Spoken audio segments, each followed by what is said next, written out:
The first allusion to Chanukah in the Torah is at the very beginning of it, in the second verse, where after God creates the world, it describes the emptiness, the void, the nothingness, the desolation of the world using 4 terms: Tohu, Vohu, Choshech, and Tohom.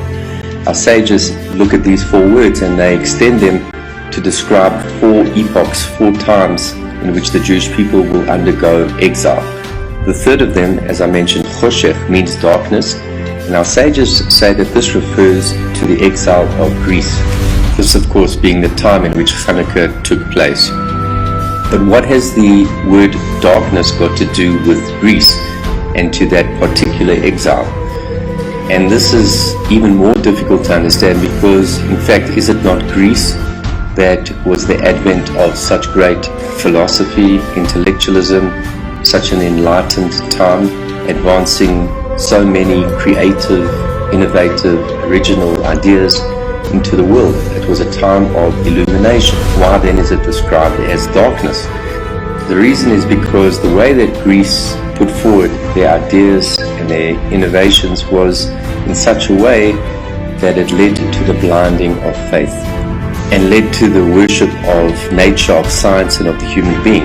There is definitely a huge depth, great depth and wisdom to the world, to science, to nature, to the human being. But when these elements, which are so profound, are taken in isolation, when they are disconnected from their root source, their creator, there is a great risk that they take on a life of their own in which they become glorified to the exclusion of their source.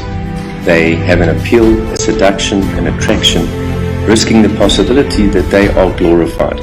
So science can be used to explain away God. Nature can be seen as a playground for the exploitation by human will. Man can be seen as the center of existence with all things revolving around him.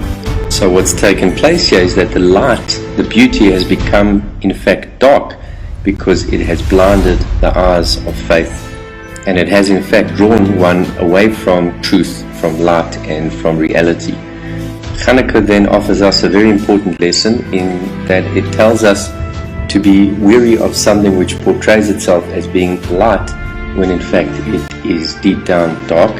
And the converse is also true in that sometimes we write something off which is looking not so appealing at the outset, but in fact if we scratch beneath the surface we can find something precious, something great, something really meaningful behind that individual, behind that experience, or behind that situation. The story of Netanyahu, who came to the Lubavitcher Rebbe before he was going into the UN, a place of darkness, described it to the Rebbe. And he said to Rebbe, he said, take a candle and burn the candle of truth, because a little light can banish a lot of dark. This house of lies, this house of darkness is something that one must stand up against, and by bringing the light of truth we are able to transform that darkness. That is ultimately the entire concept of what Chanukah is all about.